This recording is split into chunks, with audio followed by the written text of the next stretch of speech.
ይህ ፍሪ ፕሬስ ቻናል ነው። መልካም ሞላ ነኝ። የዕለቱን ዜናዎች ከዚህ ሰዓት ጀምሮ ማስደመጥ እንጀምራለን። አብራችሁን ቆዩ። እስቴ መካነ ኢየሱስ ከተማ ምርጫን በተመለከተ ሊደረግ የነበረው የብልጽግና የድጋፍ ሰልፍ በፋኖ ተበተነ። አገዛዙ ሰልፍ እንደሚያደርግ ቀድሞ መረጃ የደረሳቸው የጉና ክፍለ ጦር አካል የሆኑት የእስቴ ዴንሳ ብርጌድ አካላት ወደ መካነ ኢየሱስ ከተማ ተጠግቶ በማደር ጠዋት 1 ሰዓት ተኩል መሃል ከተማ ተኩስ ከፍተዋል። በአራቱም የከተማው አቅጣጫ የተጀመረውን ተኩስ ተከትሎ ከፍተኛ ድንጋጤ የተፈጠረበት ብልጽግና ሰልፉን ሳያካሄድ ቀርቷል። ተኩስ የተከፈተባቸው ቦታዎች 03 02 ሆስፒታል አካባቢ፣ ባየግራር ቼና አካባቢ፣ አደባባይና ሌሎችም ቦታዎች መሆኑ ታውቋል።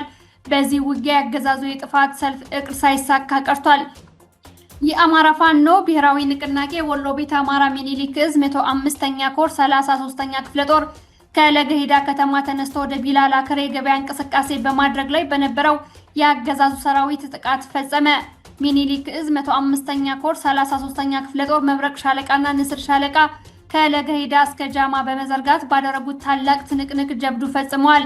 ግንቦት 10 የጀመረው አውደ ውጊያ ትናንትም ቀጥሎ ውሏል። በተደረገው ትንቅንቅ አገዛዙ ኃይሉ ሙትና ቁስለኛ ሆኗል። በሌላ መረጃ የአማራ ፋኖ ብሔራዊ ንቅናቄ ሸዋ ጠቅላይ ግዛት አሳምነው ዕዝ አጼ ዘርዓ ያዕቆብ 1ኛ ኮር ናደው ክፍለ ጦር በልዩ ተወርዋሪ ቡድን የተሳካ ዘመቻ ፈጸመ። የናደው ክፍለ ጦር ፋኖች በሰሩት የከተማ ውስጥ ዘመቻ ያገልጋዩ አገዛዝ በመሆን መንገድ በመምራት መረጃ በመስጠት እያገለገሉ የነበሩ ሚሊሻዎች ላይ ጥቃት ተፈጽሞባቸዋል። ትናንት ምሽት 2 ሰዓት በመራቤቴ ዓለም ከተማ 01 ቀበሌ በተለምዶ ስሙ ማቆር እየተባለ በሚጠራው ቦታ የተሳካ ዘመቻ መሰራቱ ታውቋል። ሚሊሻዎቹ ሮንድ እየዞሩ በነበረበት ሰዓት በልዩ የከተማ ዘመቻ ፋኖ እቅዱን አሳክቶ ከከተማው መውጣቱን አስታውቋል። ይህ በእንዲህ እንዳለ በትናንትናው ዕለት በሸዋ ደራ ቀጠና የአርሶ አደሩን ቤትና ንብረት ያቃጠለው የብልጽግና ኢትዮጵያ መከላከያ ሰራዊት በተመሳሳይ በሸዋ ምንጃር ሸንኮራ ወረዳ አከለል ቀበሌ ቃቂቻ ቦካን ጫካ ተብሎ በሚጠራው አካባቢ በማህበረሰቡ ተሳትፎ ከ1989 ዓ.ም ጀምሮ ለረጅም ዓመት ተከብሮ የነበረውን ጥቅጥቅ የደን ልማት አውድሞታል። የኦሮሚያ ልዩ ኃይል ግንቦት 11 2018 ዓ.ም ከጧቱ 1 ሰዓት አካባቢ ደኑን በእሳት አቃጥለውታል። የእሳት ቃጠሎውን ያዩ በቀጠናው በአንድ ላይ ተዋልደው የሚኖሩ የአማራና የኦሮሞ ማህበረሰብ ድንገተኛ ቃጠሎ የተነሳ መስሏቸው እሳቱን ለማጥፋት በቦታው ላይ በፍጥነት የደረሱ ቢሆንም በስፍራው የነበሩት የኦሮሚያ ልዩ ኃይልና ሚሊሻ አባላት እንዳባረሯቸው ነዋሪዎቹ ገልጸዋል። ነዋሪዎቹ በሰጡት አስተያየት ጥብቅ ደኑ እየተቃጠለ ያለው በወረዳው አስተዳደር ይሁንታ መሆኑንና እናንተ አያገባችሁም ሂዱ ተብለው እንደተባረሩ ገልጸዋል። ሰበታ ዲማ ኬላ ከዚህ ቀደም ሚዛን ሳትመዘን ጥሰህን ሄድሃል የተባለ ሹፌር ተገደለ። ከዚህ በፊት አስመዝን ስትባል ጥለህ ሄድሃል የተባለው የከባድ መኪና አሽከርካሪ አሚን ጀማል የኦሮሚያ ሚሊሻዎች በፈጸሙበት ድብደባ ህይወቱ አልፏል። ድብደባው የተፈጸመው ሰው በተሰበሰበበት እንደሆነም ተገልጿል። የብልጽግና ኢትዮጵያ መከላከያ ሰራዊት ኮሎኔል አብቅቶልናል፣ ፋኖ አሸንፎናል ሲል ተናገረ።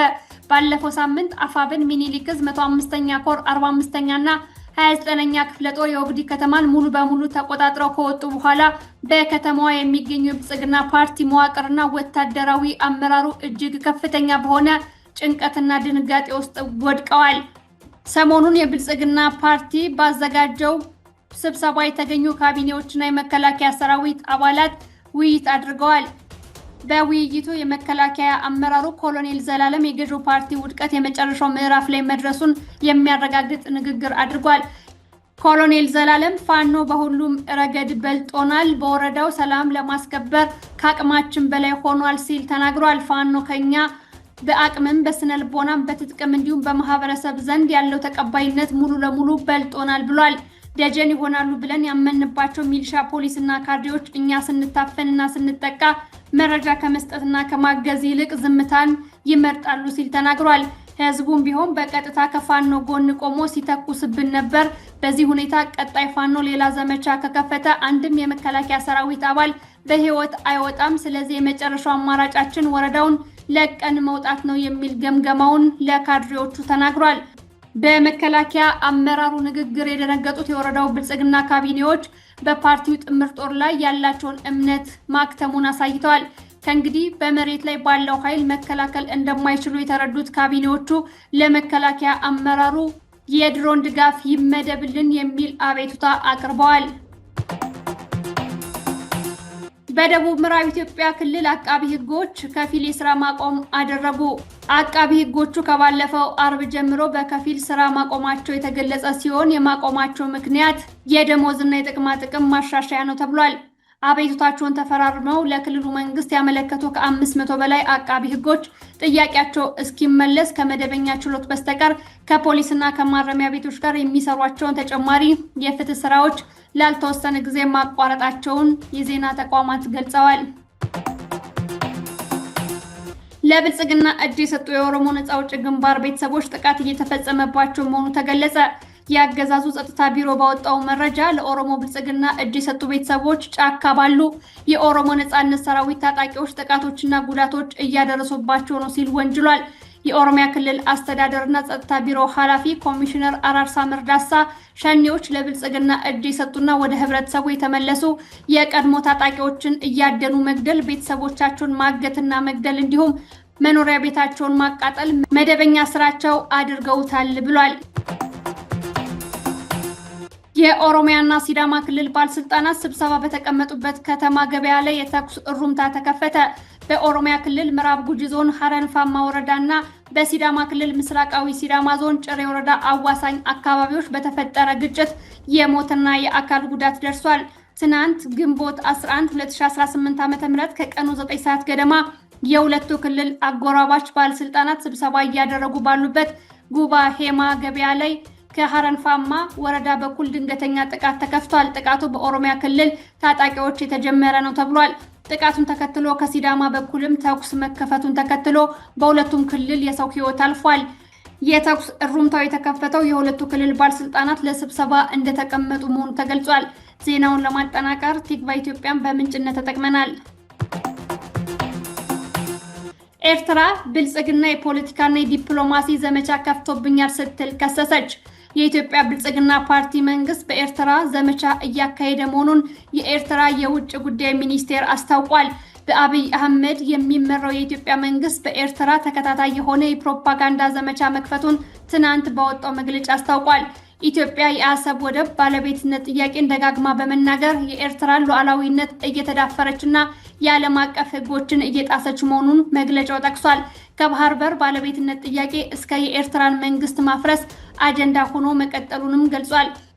ከ2022 እንደ አውሮፓውያን አቆጣጠር ጀምሮ የብልጽግና ባለስልጣናት፣ የመንግስት ሚዲያዎችና ምሁራን ቀይ ባህር የኢትዮጵያ የተፈጥሮ ሀብቷ ነው በሚል ተከታታይ ዘመቻ እያደረጉብኝ ነው ብሏል። ባለፉት 3 ዓመታት አብይ አህመድ የተናገራቸውን ንግግሮች በመግለጫው ተጠቅሰዋል።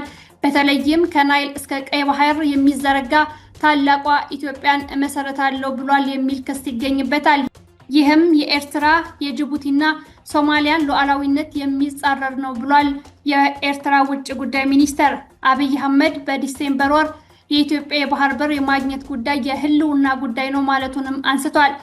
በሐዋሳ ወታደራዊ ትርኢት ሲያሳይ አብይ ንግግር ባደረገበት ወቅት ከምጽዋ እስከ በርበራ ያለውን የባህር በር ደህንነት የሚያስጠብቅ ኃይል አስመርቀናል ማለቱን ያስታወሰው የኤርትራ የውጭ ጉዳይ ሚኒስተር ንግግሩን እንደ ትንኮሳ እንደሚቆጥረው ገልጿል። አብይ አህመድ ከዚህ በተጨማሪ የኤርትራ ነጻነት አልተረጋገጠም የሚልና የኤርትራ ሀገርነት ጥያቄ የአረብ ፕሮጀክት ነው ማለቱን ጠቅሶ ይህም ሉዓላዊነትን መጻረር ነው ሲል ገልጾታል። የኤርትራ ውጭ ጉዳይ ሚኒስቴር አብይ አህመድ ያደረጋቸውን የሶማሌላንድ ስምምነትና በሱዳን የእርስ በርስ ጦርነት እጁን ማስገባቱን ጠቅሶ አብይ ለቀጠናው ስጋት ሆኗል ሲል ከሷል። ከዚህ በተጨማሪ በኢትዮጵያ በኤርትራና በጅቡቲ የሚኖሩ አፋሮችን የተመለከተ የመጠቅለል ስራ እየሰራ ነው ሲልም ከሷል። አብይ አህመድ ውስጣዊ ጦርነቱን ለማዳፈን በቀጠናው ጦርነት ለመቀስቀስ እየሰራ ነው ያለው የኤርትራ ውጭ ጉዳይ ሚኒስቴር ዓለም አቀፉ ማህበረሰብ ትኩረት እንዲሰጠው ጠይቋል። አብራችሁን በመሆን ፍሪ ፕሬስ ቻናልን እየደገፋችሁ ስላላችሁ ከልብ እናመሰግናለን። በኮሜንት መስጫው አስተያየት ትጽፋላችሁ፣ ይደርሰናል። በጣም ደስ ብሎ እናነባዋለን። እንድትከታተሉን በአክብሮት እጠይቃለሁ። ዜናዎች ይቀጥላሉ። የቻይናና ሩሲያ ትስስር ከመቼውም በላይ መጠንከሩን ፑቲን ተናገሩ። የሩሲያው ፕሬዝዳንት ቭላዲሚር ፑቲን ከቻይናው ፕሬዝዳንት ዢ ጂንፒንግ ጋር ተገናኝተዋል። የአሜሪካው ፕሬዝዳንት ትራምፕ ቤጂንግን በጎበኙ በቀናት ልዩነት ፑቲን ይፋዊ የሥራ ጉብኝት እያደረጉ ይገኛሉ። ፑቲን ከቤጂንግ ጋር ባደረጉት ውይይት የቻይናና ሩሲያ ትስስር ከመቼውም በላይ መጠንከሩን ተናግረዋል። የቤጂንግ ጉዞ ፑቲን ዘንድሮ ያደረጉት የመጀመሪያው የውጭ ሀገር ጉብኝት ነው። አሜሪካ በድጋሚ ጥቃት ከከፈተች ብዙ አዳዲስ ነገር ይጠብቃታል ስትል ኢራን አስጠነቀቀች።